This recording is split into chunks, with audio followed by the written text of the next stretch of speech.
Ekitike. And a little more direct. That's it. That's exactly what you need to be. Wirtz. I just saw myself, in the best hands in Liverpool. Frimpong. I'm playing for Liverpool, you know. Like, what more can I say? Kerkez. Privilege to come to play for one of the biggest clubs in the world, biggest club in England. A new era has begun at Anfield. Slot surprised everyone by winning the Premier League in his very first season, and he did it with pretty much no investments. He took the team Klopp left him. Send my appreciation to Jurgen. So there we go. Jurgen Klopp. And transformed them into the best side in England. But now it's time for him to get his own players. With City looking shaky, Arsenal being Arsenal, and Chelsea still early in their project, Liverpool have a chance to really dominate the league for the next few years. Everyone around the club sees it, hence the big investments that are being made. And now, Liverpool are looking scarier than ever. They have two of Europe's most explosive fullbacks flying down the wings, one of the best young midfielders in the world commanding the final third, and a 6'3" unit of a striker who is silkier than a baby's bottom on the ball, all being managed by a tactical mastermind who has shown he can make everyone better. Welcome to the Arne Slot era.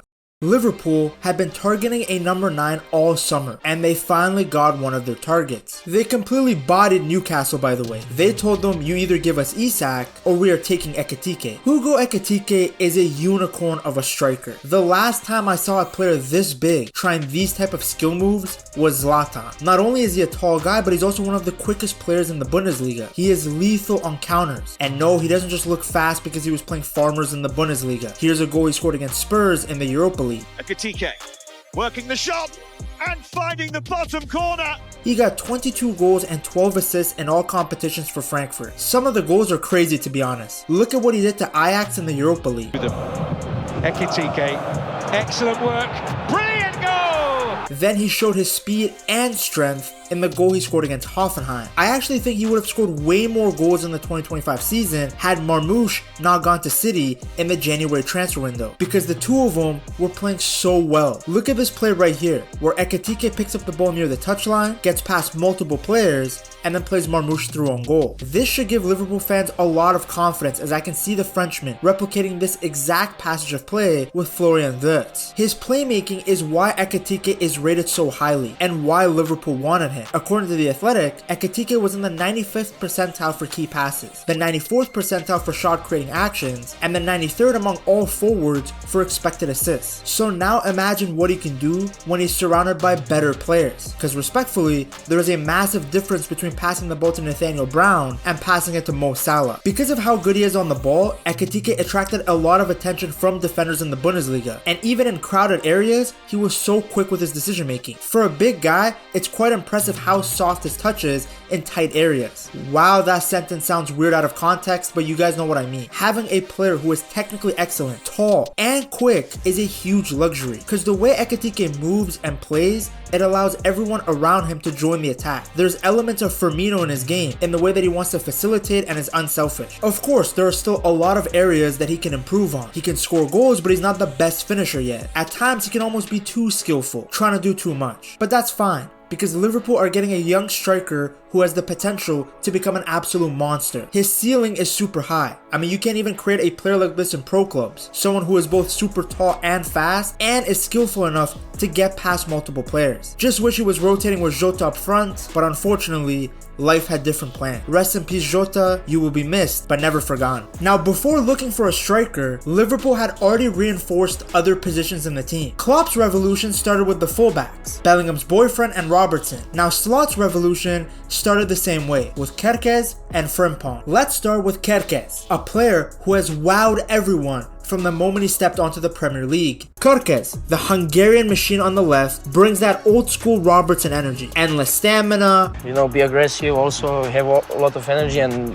that's what I like to do. And to always stay focused. Relentless overlap runs, dangerous crosses, and unlike most modern day fullbacks, Kerkez can actually defend. In 2025, he had one of the highest true tackle win rates in the Premier League. He's already one of Europe's best two-way defenders, and his journey says everything, from Rapid Vienna to Milan to becoming a fan favorite at AZ Alkmaar, then breaking through at Bournemouth. This guy is ready for the big stage. With close to 5,000 minutes in the Premier League, he's not raw, he's Premier League proven. His runs, his aggression, his tactical intelligence. This is a guy that was tailor-made for Arne Slot's fluid system, because flexibility is a key thing that Slot wants in his fullback. He often deploys them in narrow positions so they can find themselves in more central attacking areas during the build-up, and often asks them to underlap their wingers. But at the same time, in certain matches, he wants them to take up more traditional wide positions. Well, the great thing is Kerkez can do all of those at a high level. He can underlap, he can overlap, because one of his best qualities is his off-the-ball movement. According to The Athletic, Kerkez made more underlapping runs than any other Premier League player in the 2025 season. He was also ranked in the top 5 when it came to overlaps. So when I say this guy has more stamina than your local hooker, I'm not joking. He's always making a positive run to help his fellow winger. So imagine what Gakpo and Diaz can do with this demon flying behind them. And he's not just running for the sake of running. He's not a stamina merchant. He created a ton of chances from the left back spot for Bournemouth. One of his biggest moments came against Manchester City. In that game, he outpaced Phil Foden down the wing, cut the ball back to Semenyo, and watched his teammate bury the opener. Kerkez actually got 2 assists that night,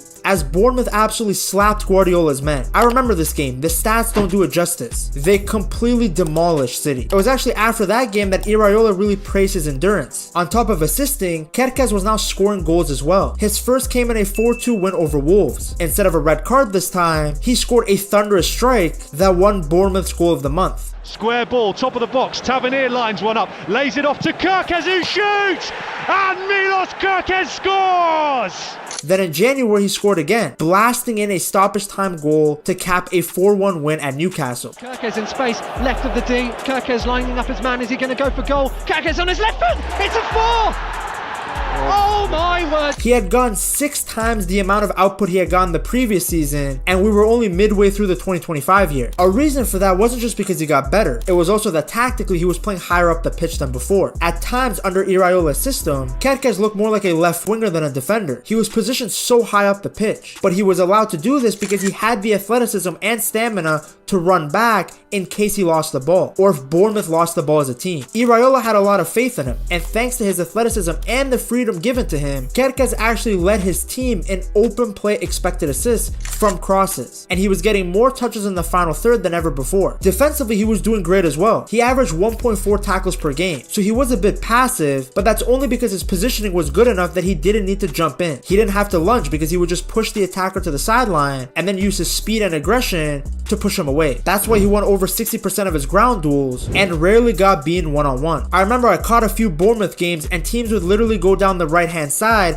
because they couldn't get past Kerkez. His discipline also improved. No more red cards. Just a few yellows here and there across the whole season. By March, he was voted Bournemouth's Player of the Month again, and his performances were a big reason why the team was pushing close to a European spot. By this point, Kerkez wasn't just seen as a breakout star. He was seen as a complete fullback. In just 2 seasons, he had gone from a raw talent learning the English game to one of the most exciting left backs in the entire league. And his style was clear now. He was the tireless, high-flying defender who supported his winger, delivered dangerous balls into the box, but still held down his own at left back. It's why every single season, the amount of minutes he had played got higher and higher. By the age of 21, he had played over 4,400 minutes in the Premier League. And that's a key thing to note. Liverpool are getting someone young, but they're getting someone who has already proven himself in the Premier League. Yes, it might have just been only 2 seasons, but he's played a ton of football in that period. And more importantly, he has shown in his career that he's gotten better and better season by season. So you don't have to worry about him adapting to a new league or country. He knows what the Premier League is like. Not to mention that he's already boys with Szoboszlai, as the two know each other from playing together on the Hungary national team. And the other thing is that players with the athleticism of Kerkez rarely struggle in the Premier League. When you mix in his athleticism with the fact that he's so aggressive in duels and the fact that he's good on the ball, you get the perfect modern day fullback. With Robertson slowing down, this is the perfect opportunity to upgrade that position. Now you guys want to know a fun fact? Liverpool sporting director Richard Hughes, who joined the Reds in the summer after leaving Bournemouth, was the guy who was responsible for signing Kerkez to the Cherries. So he has known for a while how good this guy is. And here's another fun fact. When Kerkez was playing for AZ Alkmaar, Slot was in charge of Feyenoord. So Slot has known him for a while too, not just from going head to head against Bournemouth in the Premier League. And while he's holding down the left back spot, you have Frimpong on the right, Liverpool's new chaos engine. 14 goals, 12 assists. That's the type of numbers he was putting up. Those stats don't look like a right back, and to be fair, he wasn't a right back. He played further forward, but that doesn't change the fact that this guy's a weapon. He's fast, fearless. He's a winger in a fullback's body. He plays with the kind of freedom that most fullbacks only dream of. Cutting inside, flying down the line, popping up in the box like a striker. Now don't get it twisted though. For all the noise about him not being a real right back, the truth is he was one. Long before Xabi Alonso unleashed him as a wing back at Leverkusen in his 3-back formation, Frimpong was grinding it out as a traditional fullback. That's where he played for Man City in their academy, and that's also where he played when he was dominating at Celtic. As soon as he arrived in Scotland, he was able to push past the more experienced older players to get a starting spot because he was so good. He had a mix of fearlessness and fun that made him impossible not to root for. I mean, they converted a saying that Frimpong had into a t-shirt and a whole marketing campaign. If that doesn't tell you how much of a lovable guy this kid is, I don't know what will. He helped Celtic win the League Cup, and by the end of his first season, Frimpong had lifted a domestic treble, the Scottish Premiership, Scottish Cup, and League Cup, all in his very first year of senior football. And then of course by now everyone knows how much of a monster he was at Leverkusen. Yes, he was playing higher up the pitch, but that was due to Xabi's instructions. In a 3-back system, he didn't need Frimpong dropping deep. The Dutchman finished the 2023 season with 9 goals and 10 assists in all competitions. For a defender, those numbers were outrageous. In fact, he ranked in the 99th percentile for goals and goal contributions among fullbacks across Europe. But it wasn't just about the assists or stats. What made Frimpong truly dangerous was how he played. He didn't just hang wide and float in crosses. He timed his runs into the box like a striker. He had the ability of always arriving at the perfect moment in the box to either score a Ronaldo-esque tap-in or set up one of his teammates. It was definitely something that he had been working on under Xabi Alonso, and it worked like a charm because he became one of the most attacking fullbacks in world football. The way this guy ran past defenders and got to the byline, defending him must have been a nightmare. Then the season after that, Frimpong got even better, and that's when he really exploded onto the world stage. Because Frimpong didn't just have a good year, he had a season that most defenders could only dream of. He scored 14 goals and added 10 assists across all competitions. He was putting up numbers that strikers and wingers dream of. Like, these numbers would have been Garnacho's best ever season. In the Bundesliga alone, he had bagged 9 goals, making him the 3rd highest scorer in the entire Leverkusen squad. Every time he got the ball, he attacked with speed and confidence. He flew down the right flank. I mean, this guy's one of the fastest players in world football. Let me show you guys one game of his from a few years ago against Atletico Madrid, just in case you think he only performs against Bundesliga farmers. He started on the bench that game. He ripped Atletico Madrid apart in 20 minutes. First, he finds the ball here in space away from Mario Hermoso. Frimpong bounces the ball off Callum Hudson-Odoi before making a darting run between Hermoso and Yannick Carrasco. Now, Hermoso underestimates Frimpong's physicality because he's a short and thin guy, but little does he know that in football, a low center of gravity makes you lethal. So Frimpong bullies Hermoso and finds himself isolated on the touchline. Now Hermoso is still in a good defending position. All he has to do is just keep pushing him out wide. But guess what Frimpong does? He produces a very clever spin and sends Hermoso to the donut shop. The Dutchman then picks out Andrich on the edge of the box, who curls in the shot to give Leverkusen the lead. What's crazy is that Frimpong wasn't even done yet. A few minutes later, he showed his speed once more. Look at where he's positioned when Callum Hudson-Odoi grabs the ball. Now Hudson-Odoi glides past Hermoso and boom, look at Frimpong turning on the jets. Within a couple of seconds, he has caught up with Hudson-Odoi, who passes the ball into space. Frimpong hits a first-time cross into the perfect area, just out of the goalkeeper's reach, but close enough to bait him to come off his line. Diaby arrives at the back post and slams the ball into the net. Now yes, as you can tell, this clip was from a few years ago, as frickin' Callum Hudson-Odoi was at Leverkusen with Diaby. But Frimpong has been doing that exact movement for years now. I mean, here is his heat map from the 2024-2025 season. As you can see, it's almost identical to the one I showed you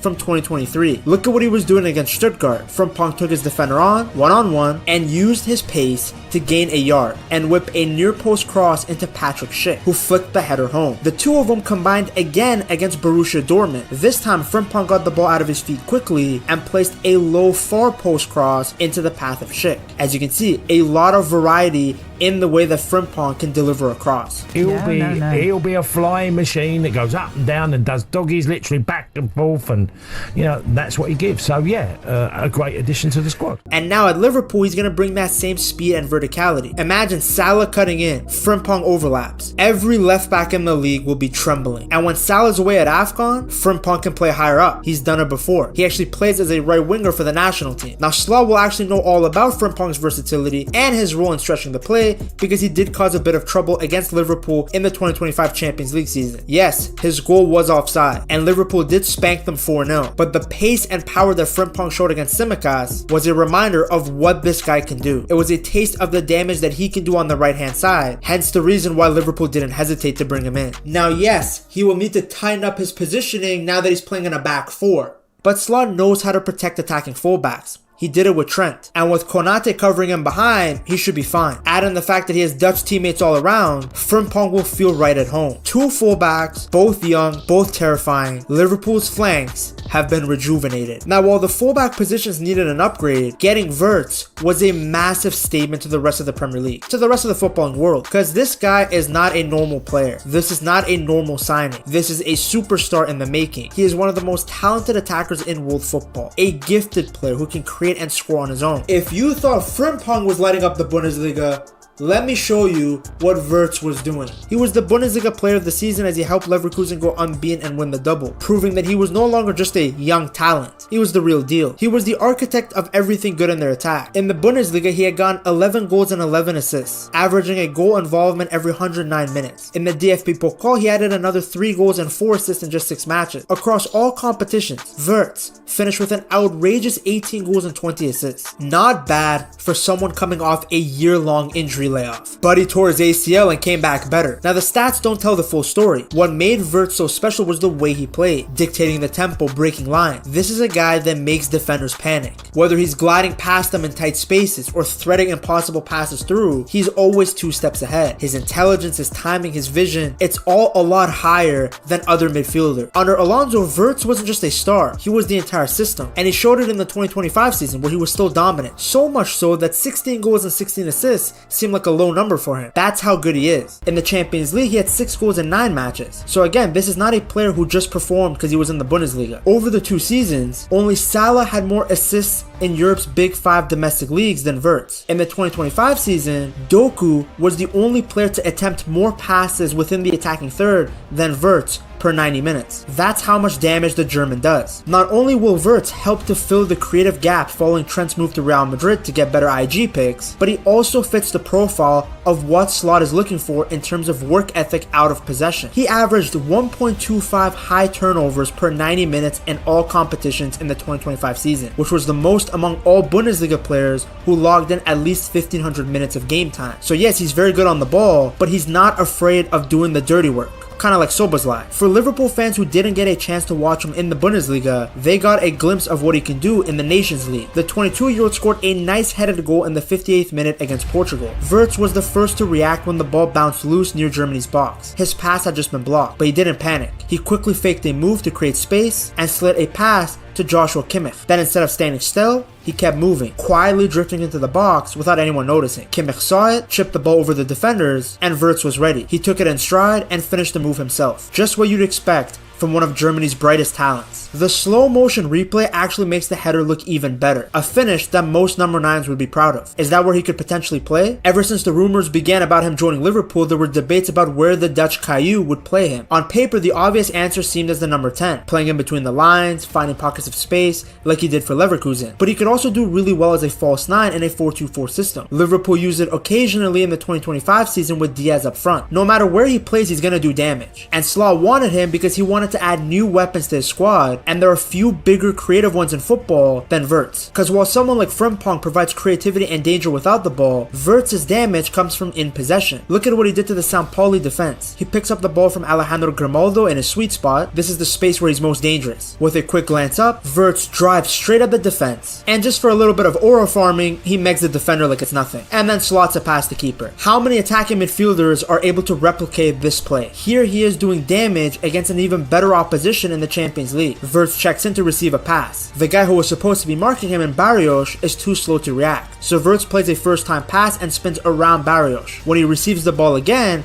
he has room to run into. He's also perfectly positioned to send a through ball to Frimpong to get him behind. I wanted to show you guys this play specifically because we will be seeing a lot of it between the two just at Liverpool now. What these clips show is that Florian Wirtz is no longer just one of Europe's best young players. He's one of the best flat out. And now he's bringing his talents to Anfield. In Slot's system, Wirtz fits perfectly. He offers the same work rate of Szoboszlai, or at least very close to it, but with much sharper decision making in the final third. He's a player that can create magic on his own. He finds spaces between the lines, drives into the box, and boom, magic. Whether he's playing behind the striker or drifting wide, he's always a threat. And he's gonna offer Liverpool something that they have missed honestly since prime Coutinho, magic between the lines. He's also very versatile, someone who can play on the left wing, on the right, up top, as an attacking midfielder. Slot is gonna love that because he loves versatile players. Forget Salah and Inshallah. With Wirtz, Liverpool have another player who can win a game on his own. Don't be talking about this guy as if he's one of Europe's best young players. He's one of the best players, period. Now, while the new toys are always shinier, let's not forget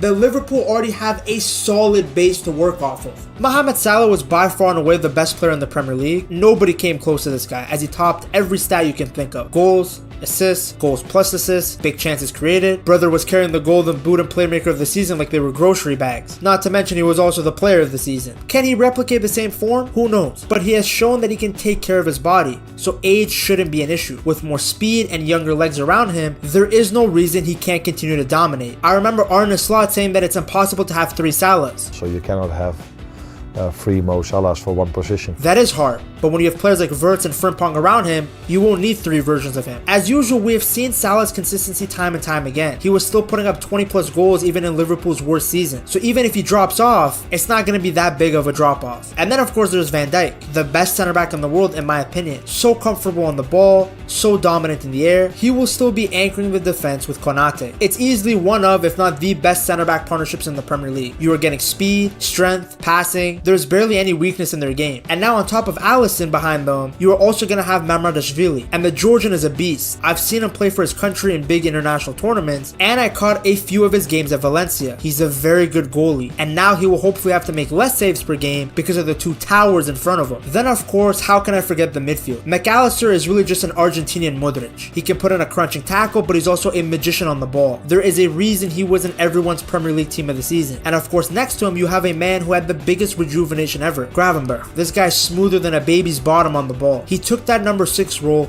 and made it his own. The Dutchman was one of many players that benefited tremendously from Slot's magical ball touch. He's just a great man manager. Look at what he did with Gakpo. Gakpo was being misused as a striker, and now he's devastating again from the left wing, cutting in, scoring crucial goals. I mean, he was so good that Slot was forced to play Diaz more centrally just to accommodate both of them. Then you have a player like Curtis Jones who's sharper than ever. Whether he was playing as an attacking midfielder or deeper, it was the best version of him. And of course, Konate has never looked better in a red jersey. There are no egos on this team, especially after a certain someone went to Real Madrid. Just belief. Players are rotated, yet no one sulks. Everyone's bought in. The culture is strong, and the football is very elite. I mean, Liverpool played some of the most entertaining football on their way to the Premier League, and now their ceiling, it's even higher than before. I wouldn't even call this a Liverpool rebuild. They're just reinventing, and they're already scary good. Kerkez and Frimpong are redefining the fullback play. Wirtz is taking the creative burden off Salah's shoulders. Slot is building a team that's flexible, that can punish you in a variety of ways, and it's great to see. Now there's one player I didn't talk about as much in this video, and that's Szoboszlai. And the reason for that is very simple. I have made a whole documentary on his career. To see just how good the Hungarian is, you gotta check out this video right here.